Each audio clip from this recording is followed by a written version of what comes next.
लोग क्या कहेंगे, क्या सोचेंगे, यह सोचकर जीवन जीते हैं।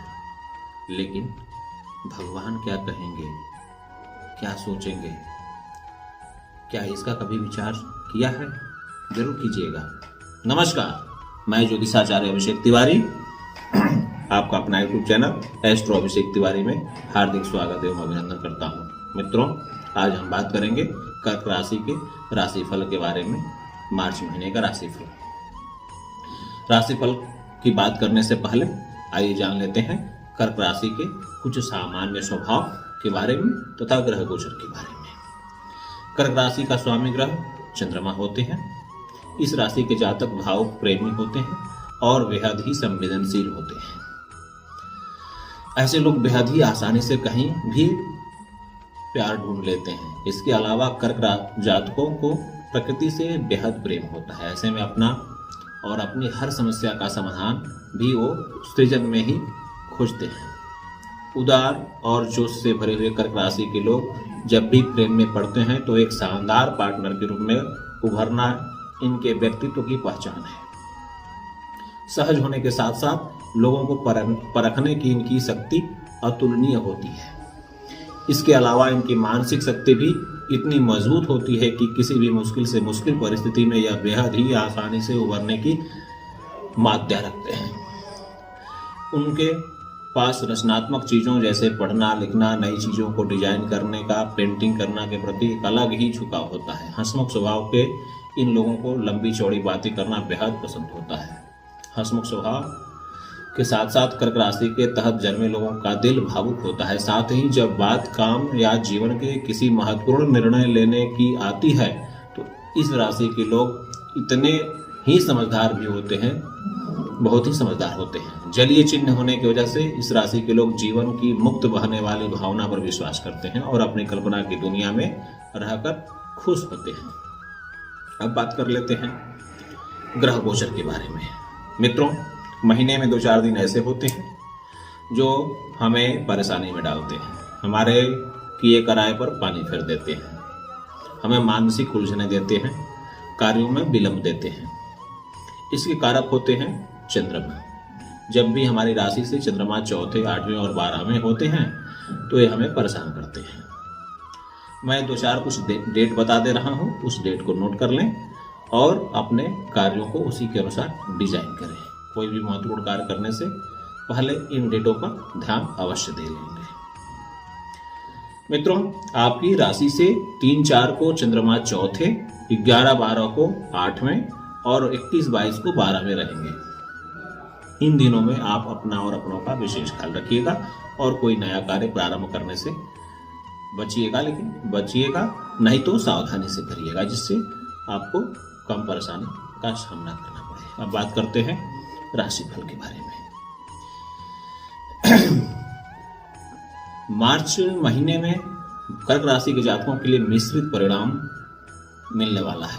इस साल आपको काम के सिलसिले में यात्रा करने के लिए कई अवसर प्राप्त होंगे, जिससे आप पूरे महीने अपने काम में व्यस्त रहने वाले हैं।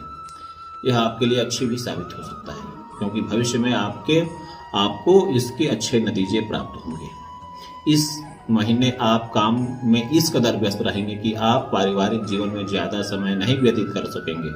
हालांकि यह महीने के सिर्फ पहले 15 दिनों की बात है। इन 15 दिनों के बाद परिवार के लोगों के साथ आपका रिश्ता सुधरेगा और पटरी पर आ जाएगा। इस महीने छात्रों को अच्छे अंक प्राप्त करने होंगे और शोधकर्ताओं को उनके अध्ययन को उनके पेशे में बदलने की प्रबल संभावना होगी। व्यस्त जीवन का प्रभाव आपके रिश्ते पर भी पड़ सकता है और आपको थोड़ी उठापटक का सामना करने की आशंका है। शादीशुदा जातकों को कुछ संघर्षों का कम सामना करना पड़ सकता है, लेकिन आप आपसी समझ से हर मुश्किल का हल निकालने में सक्षम रहेंगे। आर्थिक पक्ष मजबूत रहेगा और आपको अपनी संपत्ति से लाभ मिलने की संभावना है। महीने के दूसरे भाग में आपको अपने परिवार का पूरा समर्थन हासिल होगा। कार्यक्षेत्र की बात करें तो मार्च महीना कार्यस्थल में बदलाव या बार बार यात्राओं की संभावनाओं को अपने साथ लेकर आएगा। महीने की शुरुआत में आपका लग्न स्वामी चौथे घर में मौजूद रहेंगे, जिसके चलते आपको अपने काम को लेकर थोड़े अधिक अधिकारात्मक बना देगा। अंततः विभिन्न घरों में चंद्रमा के संक्रमण के साथ साथ आप अपने काम और अपनी सुख सुविधाओं के लिए हर वक्त तैयार और तत्पर नजर आएंगे। दसम भाव का स्वामी मंगल आपके 11वें घर में राहु के साथ हैं, जो आपको अपने काम के प्रति व्यवहारिक दृष्टिकोण के साथ गतिशील बनाए रखेंगे। इस महीने आपका सारा समय बेहद ही व्यस्त रहने वाला है और आप अपने काम में अपना ज्यादातर समय व्यतीत करने वाले हैं। जो लोग अपना खुद का व्यवसाय शुरू करने के बारे में सोच रहे हैं, वे उन्हें इस समय के दौरान ऐसा कदम उठा लेना चाहिए, क्योंकि अभी आपको अनुकूल परिणाम प्राप्त हो सकते हैं। पेशेवर जीवन में के लिहाज से इस समय के दौरान आपको अपने परिवार और विशेष तौर से आपके भाई बहनों का पूरा समर्थन और साथ प्राप्त होगा। दसम भाव का स्वामी शुक्र की राशि में है, जो एक भौतिकवादी राशि मानी जाती है, जो आपके प्रयासों का सकारात्मक परिणाम लाने में आपकी मदद करेगा। छठे भाव का स्वामी सप्तम और 8वें भाव के स्वामी के साथ युति में 7वें घर में मौजूद है। नौकरीशुदा जातक इस दौरान नौकरी बदलने का विचार मन में ला सकते हैं, लेकिन इस महीने आपको शायद अच्छे विकल्प ना मिले। इसलिए सलाह यही दी जाती है कि इस महीने रुककर अगले महीने नौकरी की बदलने का विचार करें। हाँ, अगर आप नौकरी छोड़कर अपना खुद का व्यवसाय करना चाहते हैं तो उसके लिए यह समय शुभ साबित हो सकता है। जो लोग साझेदारी में व्यवसाय कर रहे हैं, उन्हें भी इस महीने के दौरान थोड़ी उठापटक का सामना करना पड़ सकता है। हालांकि अगर आपका काम शोध अनुसंधान से संबंधित है तो आपको मुनाफा होने की प्रबल आशा है। आर्थिक पक्ष के लिहाज से कर्क राशि के जातकों के लिए मार्च का यह महीना अनुकूल परिणाम लेकर आएगा। आपके 10वें घर के स्वामी मंगल आपकी आय और लाभ के 11वें घर में स्थित होंगे, जो यह बताते हैं कि व्यवसाय के विस्तार में किए गए आपके सभी प्रयास या आपकी नौकरी में कड़ी मेहनत से आपके लिए अच्छे परिणाम लेकर आएंगे और इस दौरान आपकी आर्थिक स्थिति भी मजबूत बनेगी। आप इस समय के दौरान अपने शौक और अपनी रुचियों को अपने पेशे में बदल सकते हैं, जिससे भी आपको अच्छी कमाई होगी। आपके लाभ घर में 10वें घर के स्वामी का यह योग एक बहुत अच्छा योग मानता है, जो आपको होने वाले धन लाभ का प्रबल संकेत दे रहा है। आपके दूसरे घर का स्वामी मार्च के पहले आधे समय में आपके 8वें घर में होंगे, जिससे अगर आपके किसी शेयर मार्केट या म्यूचुअल फंड में निवेश किया तो आपको घाटा हो सकता है। इसके अलावा किसी आपात स्थिति के चलते आपका काफ़ी खर्चा भी होने की आशंका है। आपको सलाह दी जाती है कि सट्टेबाजी या अवैध तरीके से कमाई का विचार भी मन में न लाएं। सूर्य, जो आपके दूसरे घर का स्वामी है, महीने के अगले पड़ाव के दौरान आपके 9वें घर से पारगमन करेंगे, जो आपकी आर्थिक स्थिति में अच्छा बदलाव लेकर आने वाले हैं। अपनी संपत्ति से लाभ प्राप्त कर सकते हैं या फिर अपने माता पिता से कुछ खास उपहार भी प्राप्त कर सकते हैं। इस समय के दौरान आपको अपनी जीवन साथी का पूरा सहयोग मिलेगा, जो आपको अपनी वित्तीय स्थिति को बढ़ाने में मददगार साबित होंगे। अगर कहीं निवेश करना चाहते हैं तो यह निवेश अपने इस जीवन साथी के नाम पर करें। ऐसा करने से आपके लिए फलदायी साबित होगा। स्वास्थ्य की बात करें तो मार्च महीने में कर्क राशि वालों का स्वास्थ्य मंद रहेगा। आपकी 6ठे भाव का स्वामी लग्न के 7वें भाव में है, जो यह दर्शाते हैं कि इस समय के दौरान आप मौसमी एलर्जी, बुखार और पीलिया जैसी परेशानियों के शिकार हो सकते हैं। शनि, जो कि 7वें और 8वें घर के स्वामी हैं और जो लग्न को भी प्रभावित करेंगे, जिससे आपको मानसिक तनाव, पैरों में कमजोरी और सुन्नता की वजह बन सकता है। आप इस समय थका हुआ और खुद को अवसाद से घिरा हुआ महसूस करेंगे। ऐसे में आपको सलाह यही दी जाती है कि जितना हो सके धैर्य से काम लें, अपने मन को शांत रखें, अन्यथा आपको अनिद्रा जैसी समस्या का भी सामना करना पड़ सकता है। जितना हो सके सुबह जल्दी उठें, बाहर खुली जगह पर घूमने जाएं, योग और ध्यान में समय दें। कुल मिलाकर जितना हो सके आपको अपने मन को शांत रखने के लिए प्रकृति के आसपास होना चाहिए। आपके 12वें घर के स्वामी बुध की मार्च की शुरुआत में 7वें घर में होंगे, जो आपके पैरों में एलर्जी, त्वचा पर चकत्ते और पैरों में झुंझुनाहट जैसी समस्या दे सकते हैं। जो लोग मधुमेह की इस बीमारी से पीड़ित हैं, उन्हें अपने खास ध्यान रखने की सलाह दी जाती है। समय पर अपना चेकअप कराएं, अपने खान पान का विशेष ध्यान रखें और मीठी वस्तुएं भूल से भी न खाएं। मार्च का महीना आपके स्वास्थ्य के लिए ज़्यादा अनुकूल नहीं है। यदि आप नियमित व्यायाम और स्वस्थ भोजन की शुरुआत करके अपनी जीवन शैली का उचित प्रबंधन करते हैं तो आप खुद को स्वस्थ रख पाएंगे और छोटी मोटी बीमारी और चिंताओं से निपटने में सक्षम हो सकेंगे। प्रेम और वैवाहिक जीवन के बारे में अगर बात करें तो मार्च महीने की शुरुआत में थोड़ी चुनौतीपूर्ण हो रहने वाली है। केतु आप अपने 5वें घर में तैनात हैं, जो इस बात की तरफ इशारा कर रहे हैं कि आपके रिश्ते में थोड़ी खटास आ सकती है। आप इस वक्त थोड़ा कुछ खोया हुआ महसूस करेंगे और अपने साथी को आवश्यक कंफर्ट और ध्यान नहीं दे पाएंगे।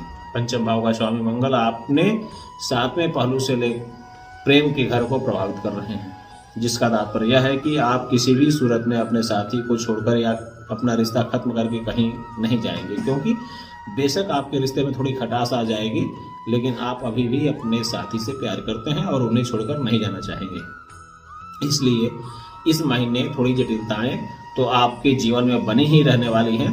शादीशुदा जातकों के लिए भी उचित प्रेम और एक दूसरे के प्रति इज्जत दोनों बरकरार रहने वाली है। आपका 7वें भाव का स्वामी शनि अपने ही घर में, जो दर्शाता है कि आप अपने विवाहित जीवन में पूरी तरह संतुष्ट रहेंगे। 6ठे और 9वें घर का स्वामी बृहस्पति शनि के साथ युति में है, जिसके कारण आपके जीवन साथी के साथ छोटे मोटे झगड़े हो सकते हैं। हालांकि यह झगड़े लंबे नहीं खींचेंगे, तो आपसी प्रेम और समझ के दम पर आप जल्द ही इन झगड़ों का हल निकालने में कामयाब रहेंगे। बुध जो 12वें घर का स्वामी है, वह महीने की शुरुआत के दौरान आपकी शादी के घर में जो कुछ दिनों के लिए आपके और आपके जीवन साथी के बीच अलगाव ला सकते हैं। या तो आपको या आपके पति को काम या व्यक्तिगत प्रतिबद्धताओं के चलते किसी अन्य स्थान की यात्रा करनी पड़ सकती है। कर्क राशि के लोग भावुक स्वभाव के होते हैं। ऐसे लोग अपने रिश्तों के प्रति संवेदनशील होते हैं और हमेशा अपने परिवार और दोस्तों को खुश रखने की कोशिश करते हैं। मार्च के पहले हफ्ते के दौरान लग्न स्वामी चंद्रमा घरेलू सुख के 4थे घर में होंगे, जिससे आपके घर का वातावरण शांत और सुखमय बना रहेगा। सूर्य जो आपके लिए परिवार का कारक माना गया है, वह 4थे घर के स्वामी शुक्र के साथ 8वें घर में होंगे। यह बात इस तरफ इशारा कर रही है कि इस दौरान आपके परिवार के लोग, विशेष तौर पर आपकी मां के साथ कुछ विवाद हो सकता है। बातचीत में भी आपको काफी परेशानियों का सामना करना पड़ सकता है और आप चाहकर भी इस समय इस विवाद को सुलझाने में नाकामयाब रहेंगे। भाई बहनों के साथ भी आपके रिश्ते कुछ खास नहीं रहने वाले हैं। ऐसे में आपको सलाह दी जाती है कि धैर्य के साथ काम लें। खुद अंतर्मन से परिवार के इन विवादों की वजह जानने की कोशिश करें। एक बार वजह समझ में आ जाएगी तो आपको इसका हल भी अवश्य ही मिल जाएगा। मार्च के 4थे सप्ताह तक आपके रिश्ते में सुधार होगा।